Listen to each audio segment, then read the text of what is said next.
Hey everybody, Nick here, and today I got a review for you of this little guy. This is the EagTac GX25A3. That's one heck of a name they got going there. Pretty catchy, you know? Oh man, love it.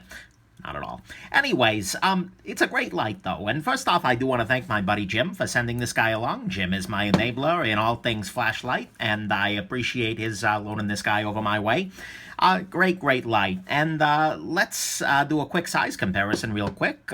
Here is a generalized AA battery, a CR123 flashlight battery, 18650 size flashlight battery, and a standard Bic pen here, your EagTac D25A, which is another AA light. Just something to keep in mind there. And then this guy's big brother, the SX25L3, which is a much bigger light. Let me see if I can get these two on camera at once. But either way, there's a clear family relationship here, but they're a little bit different in size. This guy takes three 18650 batteries. Review coming up of this guy. And this guy just takes three AA batteries. And in fact, let me just show you that real quick.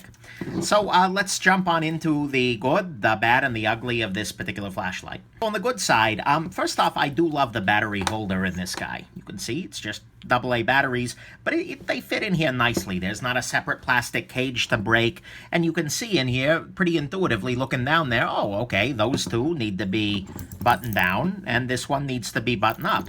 And it works there too, and they've got it labeled here as well. So that's nice, and then these little posts go into these little holes here, and so it's always correctly aligned. As long as you're screwing it down, you're good to go. So that's a nice thing. Another nice thing is that the switch on this guy is fairly straightforward to find in the dark because, well, basically you got a couple of ways to find it. You can use these two wide grooves to find it. You can feel for the texture, the tactile texture going on here. Basically, it's pretty nice, and I like that a lot. That can be a problem with some side switch lights, and it's not a problem here. Pardon me. On this guy, you've got three output levels, plus a turbo. On the high end, and you control that by twisting, you have about 1100 lumens, 1162. On the medium end, you've got a 418 lumens, and then on your low end, you've got 11 lumens, which is suitably low, and that's a pretty big range, and it is adjustable by twist. And actually, that mechanism's kind of neat. If you take a look here, what you see is that there are three pins in here, and these little pogo pins. But those pins are of different heights, and so when it is tightened down most, it connects to this bottom one. When it is tightened down a little bit more than that, it connects to this middle one, and when it's all the way loose, it connects to this guy. And on the other side here is just a track, so it spins, and that's how that works. And I opened that up, and I thought, okay, that's neat. I like that. So that's how you adjust it. When it's at full tightness, it's high. When it's a little less tight, it's medium. And when it's less still, it's low. About a half a rotation overall. It has very good runtime. You get about 1.3 hours on high. You get about 3 hours on medium and more than 100 hours on the low. And that's kind of a beautiful thing. I like that. And the high setting is pretty damn high. It's very capable outdoors and way over bright indoors. Medium's really good. If it tells you anything, medium can light a room in the night very easily. Tail stand it and point it up at the ceiling. I've been dealing with a lot of power outages lately, so I'll let you figure out how I figured that out. But anyways, that's a beautiful thing. The rave mode, the strobe light modes, is something that can often be a problem in flashlights because they've got 18 strobe modes, and in order to get to a useful setting, you need to go through them, but that's not the case here. If you double press the light, it automatically turns on to disco mode. Or if you do some weird procedure that I haven't memorized, but it's like you go all the way tight, all the way shut, all the way tight, and then that turns on the first disco mode, and then if you do it again, it goes to the second one. It's nice that they're there, but it's also nice that I don't ever have to think about them unless I want them. It also has an instant turbo mode, which means even if you're on the lowest of the settings here, if you hold down the button, it fires onto turbo mode, which is nice because sometimes you're looking around on medium or something like that in a room, and then suddenly you want to illuminate an area a little bit more, so you give a blast of turbo. That's nice, and then when you let go again, it turns off the turbo.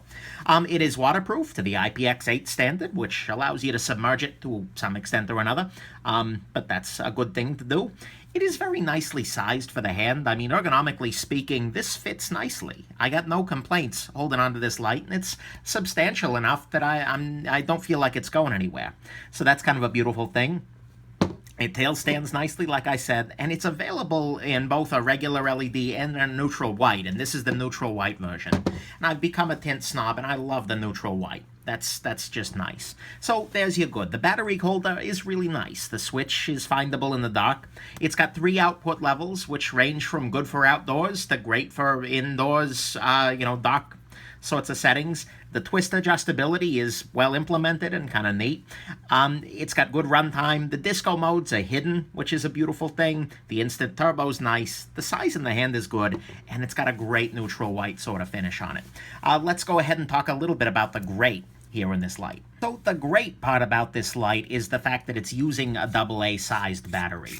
And that's a beautiful thing because AA's are easy to find. Although you can run it on Eneloops, and I'm running it here, these are a kind of rechargeable AA battery. I'm a big fan of the Eneloops. But you can do it that way. But you can also just use a run-of-the-mill AA battery like you'd get at a corner store, something like that. I would recommend, though, that you don't run this guy on disposable alkaline batteries just because they have a tendency to leak, and that can damage the light. Generally speaking, you're better off doing some kind of a rechargeable or at least the lithium chemistry AA battery. So that's just something you should keep in mind. But anyways, the fact that this uses AA's is a beautiful thing. Rather than some of the other esoteric battery standards like your 18650, you can run it on 14500 size batteries if you'd like, but that's kind of nice because a lot of people don't want to deal with more chargers. Maybe you've already got an Eneloop system at home, and so you decide, you know what, I just want something to run on the batteries I've got. This is a great option for that. So that's your great. The fact that it's using a battery that everybody else uses too. Beautiful thing. Okay, so on your bad side, first off, this guy does have a tendency to roll because there's no real angular surface on it anywhere. That's a little frustrating at times, but it's not the end of the world, and if you're using a lanyard, that'll prevent it from rolling, but still. Speaking of lanyards, by the way, this lanyard hole is nice in that it doesn't really protrude or anything like that, but you're going to struggle to get anything but a really thin lanyard into that. Don't picture doing like paracord or something through there. It's not going to happen. So there you go. A little bit more functionally, there's not actually a moonlight mode on this guy. The lowest is the low setting. And the low setting is actually pretty reasonable still. You can navigate a dark room on low, no problem. And but the moonlight can be a very, very useful thing, and this is just lacking it completely. Not a huge deal, but it is something a little bit unpleasant. One other thing, I mentioned that in order to control the brightness, you screw and unscrew the head. Thing is, if you keep unscrewing, especially if you, are doing this on this, it's very possible to kind of detach the head there. I kind of wish that there was some sort of a captive arrangement there so that it went from high to low and then stopped. But it's not a huge deal. You'd have to really overscrew to get there. This light is actually a little bit big for its maximum brightness. On the high end, this is at about 1100 lumens, and if you want something like that, you can get that out of a light that's just using 118-650. This is your Sunway Man Thunderhammer, which is a much, much smaller light, which is in that same basic area for brightness. Because remember, the difference between 1000 lumens and 1100 isn't perceptually speaking all that huge. So this is a big light. It's way bigger than some of the other lights that are in this same territory. The Zebra Light SC62, I think. The single 18650 Zebra lights do something very similar. So it's big for the amount of light that you're getting. And then that comes to the other bad, which is that this is just big and heavy. Overall, this is not a lightweight light. Well, of course, it's lightweight because it's a light, so its weight is lightweight? No? Okay. Anyways, you're looking at 8.1 ounces off of this guy. That is not trivial in the least. Absolutely not. And so this is not something you casually toss in your pocket for a day on the park. This is something that you would maybe keep in a backpack, or better still, around the house. This is not a light that you're going to forget about if you're carrying it. It's big. It's big, big, big. So that's your bad. The light does have a tendency to roll. It doesn't have a moonlight mode. If you keep going too far past low, you run the risk of unscrewing the thing entirely. The lanyard hole is not really big enough for many lanyards. It's not very big. I'm sorry, it's not very bright for being as big as it is. And then finally, it's way too big and heavy for the kind of EDC I usually discuss. So let's talk about the ugly, and there's only one thing there. So the only real ugly here, unfortunately, is the price. You're looking at about $115, and that's on the high end. I'm not saying it's unjustifiable. I'm not even saying that I wouldn't pay that. I'd have consider it. It's a great light, but paying $115 for a AAA flashlight is, well, that's a commitment to illumination. Let's just put it that way.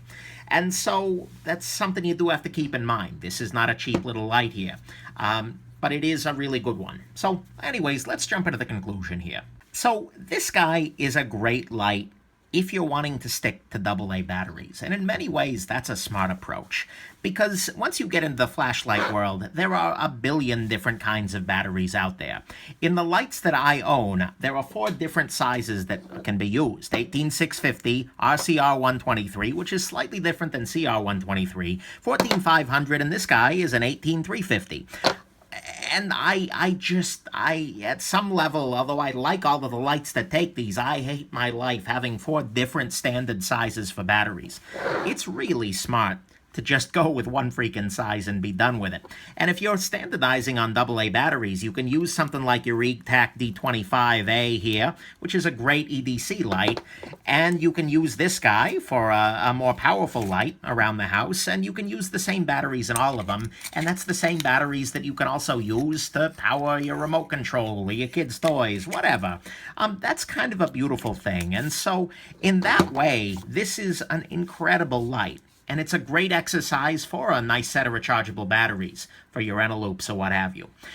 This is also a really great light to have around the house, a good household lamp, because if you just leave it on the high setting, it's easy enough to use that anybody in the house can use it in the situation. It's a great light for power outages, because you can use this guy, just tail stand it, point it at the ceiling, and next thing you know, you've got an illuminated light. It's big enough even on the medium mode to very nicely illuminate a bathroom, for instance. So that's good. It's also a great light in the backpack because, you know, it's big enough that you don't want to throw it in your pocket, but it's small enough that it's not going to take up the entire backpack. That's a nice thing, and like I said, though, it's just not very good for throwing in your pocket. You might be able to do some kind of a belt loop thing with this, but this is huge even for that. So this is a light, kind of in the final conclusion, that I like a lot, and that makes a lot of sense if you want to do the AA game. And there are many, many good reasons to do that. You do not have to be this guy. I am this guy, and I'm not sure I recommend it. Because flashlight battery manufacturers hate us. I've got a rant about that separately. So it may be an absolute gem for you. But the thing is, if you are already this guy, and you're already stocking different battery types, you can get a lot more bang in terms of illumination for your buck if you go with an 18650 light. It's smaller, but just as bright. Or, you know, if you go outside of that. So for me, I'm already up the esoteric battery creek. It's already over. You know, don't cry for me, Argentina. It's freaking done.